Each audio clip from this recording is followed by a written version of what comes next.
To Ethos Online again. We're so glad you joined us. Whether again you're sitting on a couch or in a cafeteria or the coffee shop or wherever you are, welcome, welcome, welcome. Again, we invite you to be, belong, and become the very best version of yourselves. Again, whether that is in the middle of something craziness, whether it's you just feel lost, alone, maybe you've just transitioned into something new, whatever it is, we think that these teachings and these concepts we share, everyone can connect with. And so welcome today. So today I wanted to start with sharing a kid's story. I wanted to share a kid's story because I think this story is going to share some kind of interesting concepts about how we view ourselves. And so I used to tell this story to kids all across the country whenever I'd go to high schools. And so it's one that I wrote a while ago, but I'm going to share it with you now. It's about an elephant. This is George. George is an elephant, and he had his first day of school a couple days ago. And so George went to school, and when he got to school, his teacher said, at the very end of the day, we're going to have time to draw self-portraits. And so George, he kind of looked at himself in the mirror and he thought, oh man, okay, well, I guess I can do that. And so George, he started drawing and drawing and drawing, and he just wanted to get it perfect. And so George, like any little kid, he spent just the whole entire time getting all the right spots. He got his trunk right, everything just right. Because he knew that when I finish this, I'm going to take this home and I'm going to show it to Mom. Mom is going to love this picture so much, she's going to hang it where? Yeah, on the fridge. And so he's excited to share this picture with Mom, his self-portrait, get it on the fridge. So when he finishes, he's so excited. And the teacher looks over and he says, oh, George, this looks fantastic. Your mom's going to love it. He says, you think so? He says, yeah, George, this is going to be great. And so George, the bell rings. George packs everything up. He grabs the picture. However, elephants grab pictures, and he heads home. And on his way home, he runs into another animal. And the animal says, George, how was your first day of school? And George says, oh, man, it was so great. It was so fun. I met so many new friends. And I actually did a self-portrait. The other animal says, oh, well, let me look at it. I'm pretty good at drawing. And so George shows this other animal the picture. And this other animal starts to kind of scratch his head. He says, this is really good, George. We're missing something. Do you mind if I just take a quick fix it a little bit? George says, well, I mean, I want it to be perfect. I want Mom to love it. So, sure. So the other animal starts to quickly draw and says, okay, here you go, George. This looks more like you now. And George kind of looks at it and he goes, well, I mean, I guess I didn't realize my ears were quite that way, but thank you, Mr. Rabbit. And Mr. Rabbit says, no problem, George. We'll see you later. Have a good day. I hope your mom loves the picture. And George says, yeah, I think she's going to love it. She's going to love it. And he kind of keeps looking at the ears like, man, I didn't realize it looked like that. So he keeps walking. George, on his way, he meets another animal. And the other animal, of course, asks George the same question everyone's going to ask you after the first day. How did school go? And George explains how school went. And at the end, he says, I did a self-portrait. Here it is. And he shows this next animal his picture. And the animal looks it over and says, yeah, George, this is pretty good. It looks a lot like you. You are missing something, though. George is like, dang it. What did I miss this time? Oh, he looks at it again. Are you sure? Yeah, George, I can fix it. Here, hand me that crayon. Okay. I want it to look perfect for my mom. Yep, no problem, George. Okay. He makes the fix. And the tiger draws tiger eyes. George, this looks like you now. George looks, oh, I guess I didn't realize my eyes looked like that. Well, thank you, Miss Tiger. I guess I appreciate it. No problem, George. You have a good day. George continues. Meets another animal. Of course, same thing. Great day. Have the picture. Shows the picture. This animal makes another change. Mr. Crocodile ends up giving George a different kind of tail. And now George is looking at it. He's thinking, man, is this really how I look? Croc says, absolutely, George. You look fantastic. Your mother is going to recognize you immediately. This is probably one of the best self-portraits I've ever seen. You should be really proud of this.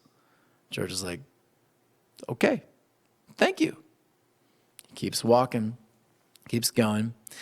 He meets the duck. And the duck, of course, changes his face a bit more. And now he's got a duck bill. You sure? Absolutely, George. This looks perfect. All right. George is beginning to look like, man, are you sure I look like this? Do I really? George is beginning to feel worse and worse. I kind of feel like I look like a monster. He meets a frog. There, the frog changes it even more. George is feeling a little bit worse about himself. He ends up looking down into the pond at his reflection. He says, do I really look like this? I don't know if how could mom love an animal like this? I look like a cross between a tiger, it's just a mess of bunny ears. Is this really how I look? Who could love me, right? Who could love an animal like me? George gets home, meets mom. He says, Mom, today was terrible. She says, why, George? It was terrible. I had to do a self-portrait. You're never going to believe it. This is what I look like, Mom. Why didn't you tell me I look like this? I'm horrible. And Mom looks at it and she's like, George, I don't see that. What do you mean? Everyone told me this is what I look like. The duck, the alligator, the frog, all of them, they said this is what I look like. How can you love me? And Mom, she starts to laugh. She says, George, give me the eraser. She starts erasing things. And little by little, George begins to recognize the picture again. She erases and erases until the original picture is there. Mom says, George, when I look at you, I see someone so beautiful, so filled with potential. George, I love you just the way you are. Now, I've told that story over and over again. And the kids, they love it when George changes, right? You get the different pictures of the animals and all of that. But what's interesting for me is most of the kids, they're really glued to the end of the story. And I see them really come alive when they notice mom's response. Because I think for a lot of us, that's the response many of us didn't get, right? We were told we would be loved if this and this and this. If we could just do this and this and this, then we'd have it all together. We could reach our potential. We could look like this and this if only this and this were added. Because deep down, there was something inside of us that said, I'm not enough. I'm not good enough. I'm not worthy. And again, if you grew up like me, you sang some of those songs, right? You said the mantra, I'm not worthy. I'm a sinner. I'm low. I'm evil. This and this and this. And if you grew up with that mantra, no wonder when you looked at yourself, you saw a monster, right? But the interesting thing is, when you read the teachings of Jesus, that's not the story. When you read the teachings of Jesus, you see something very different. Jesus actually has a really high view of humanity. There's a story of Jesus. He's walking through the grain fields with his disciples. And as he's walking through the grain fields, the Pharisees notice him. And of course, the Pharisees are like the leaders of the law. They're the ones who basically, they know the law inside and out. And so this day happened to be a Saturday, the Shabbat, Sabbath for them. And on Sabbath, they weren't supposed to do any kind of work. But what the Pharisees noticed was that Jesus and his disciples, they were picking grain and they're eating it, which to them would have been like a big no-no, right? Because you're working on the holy Sabbath. Got it? And so, of course, these disciples who are following Jesus, they're just teenagers. They left behind their father's trade and they started walking in the path of this new Jewish rabbi, Jesus. And so, of course, these Pharisees are going to terrify a bunch of teenage kids. And so it goes like this. The Pharisees said, look, why are they doing what is unlawful on the Sabbath? And they're talking to the rabbi, Jesus, of his disciples. And here's what Jesus does.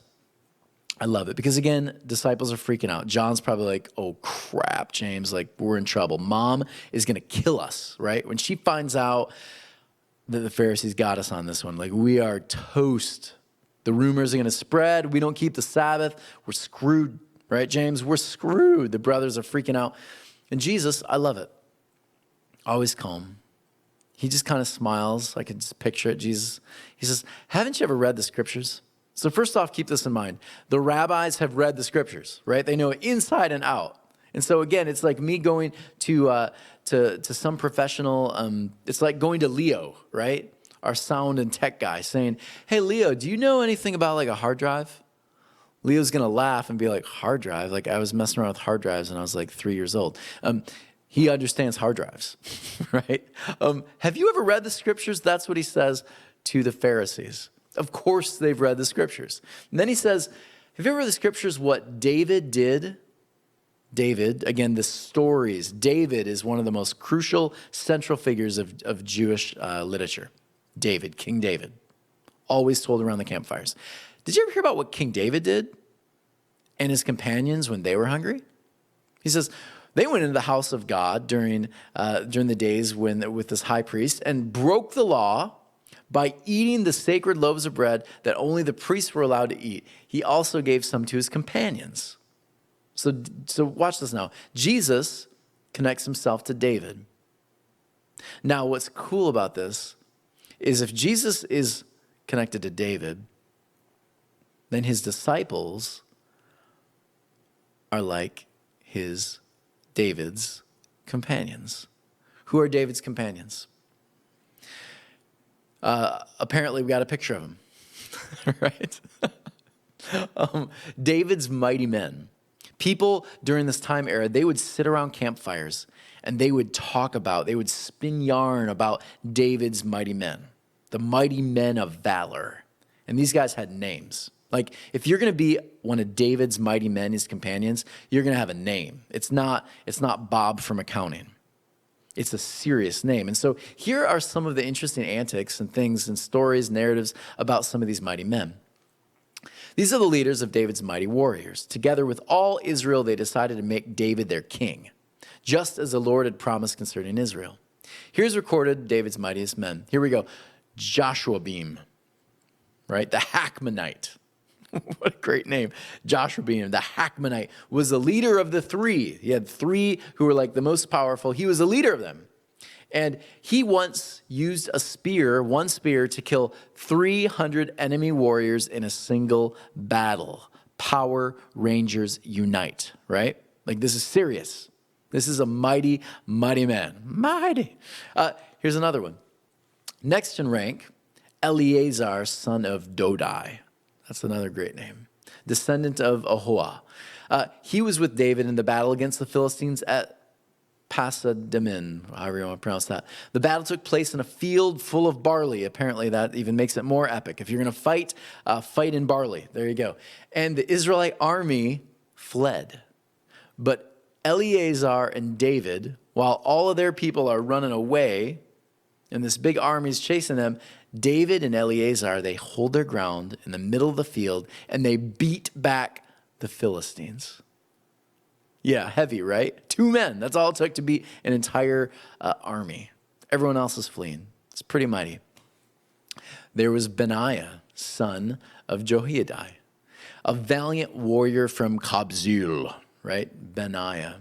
My wife wanted so badly if we were going to have another boy, Benaiah. I'm glad we had a girl. He did many heroic deeds, which included killing 2 champions of Moab. Another time on a snowy day, again, you can't just kill a leopard in anywhere. You got to kill a leopard on a snowy day in a pit, right? Oh, that's heavy. This is a warrior, Benaiah.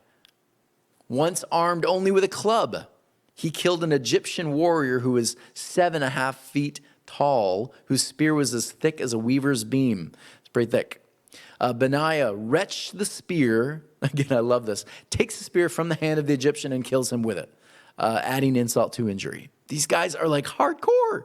They're serious. These are hardcore men. So I want you to think about this for a moment. Let me go back. If you are one of Jesus' disciples and you've just been called out by like the teachers of the law, like the cream of the cream of the creme, right? You were just called out by them. You're scared, you're nervous. But Jesus says, no. I'm like David. These boys are like mighty men. And you remember the stories. Your sternums are sticking out a little bit more, aren't they? Yeah, you're feeling like, Jesus sees that in me?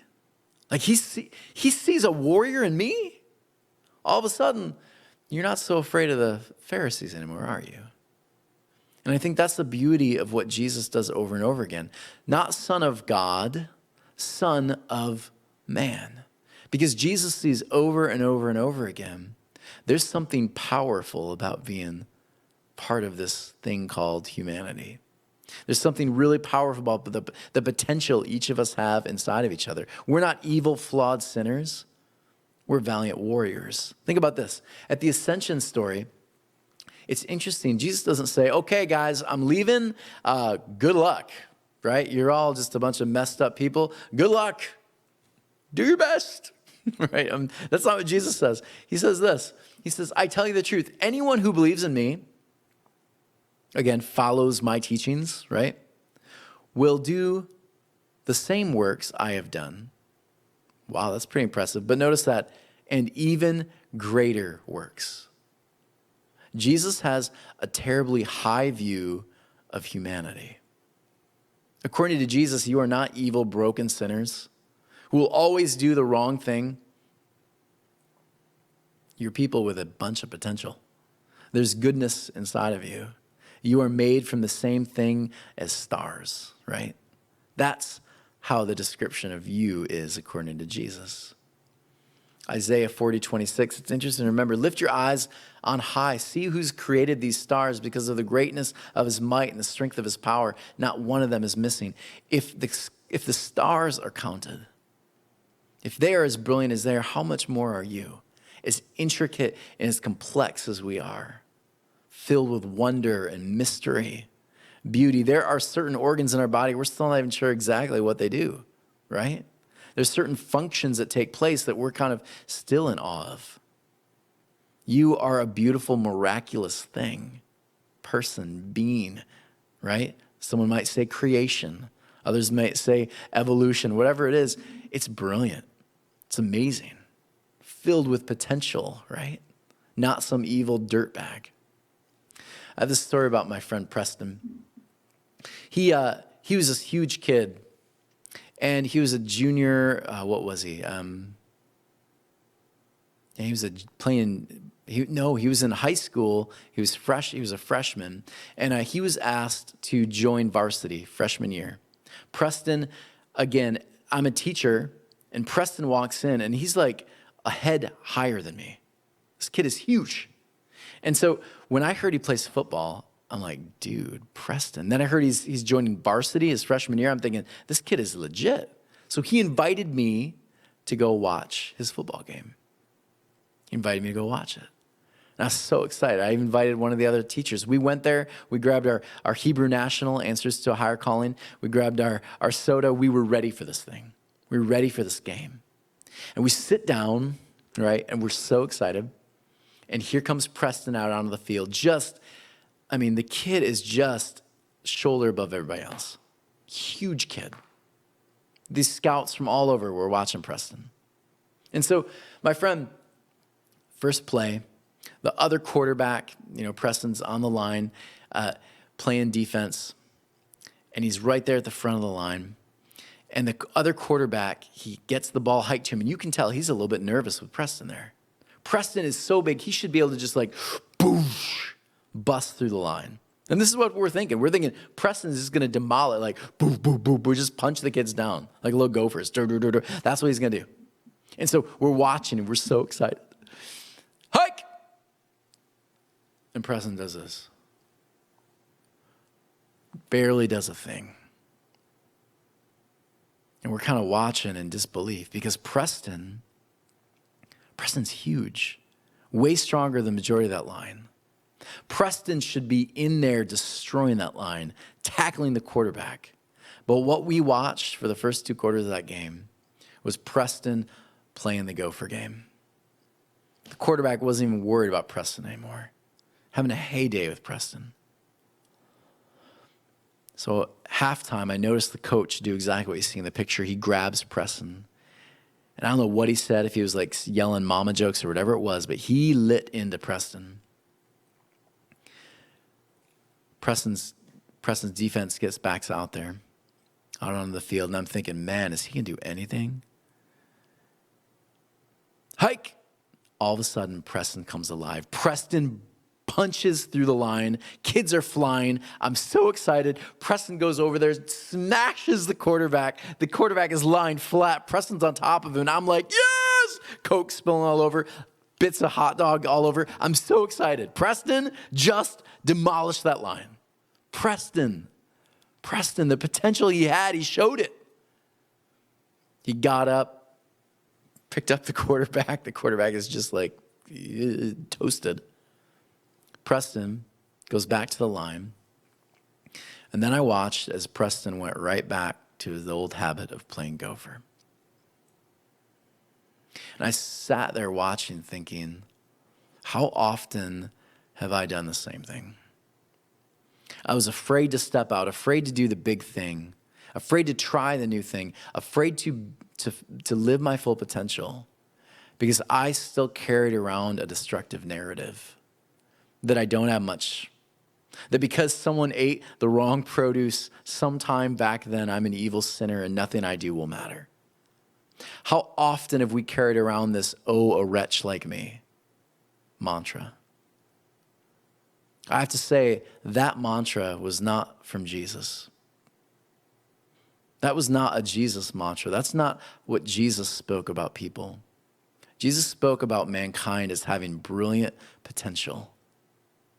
And I think that's why when people get that, they come alive. They begin doing greater things than he. And so maybe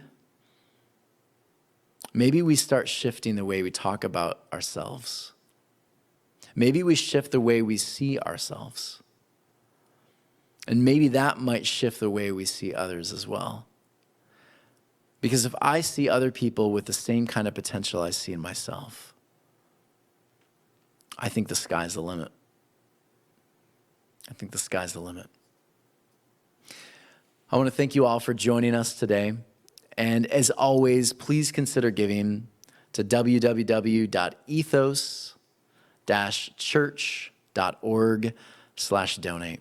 We have a lot going on. Some of you are joining living room groups. We're coming together, we're meeting, there's food, there's outreach concepts going on that we're doing, community support around the areas. We're doing so much, and your money is needed. Your money is needed to continue helping fund the creation of all of this content that you get weekly. Also, go to TonyWuerfel.com. There you can find some of the blogs that we'll do together. You'll find podcasts. You'll find all sorts of things. We'll also do some question and answer as well. I hope you'll join us in all of that. We love you all so much. Thanks for joining us at Ethos Church Live.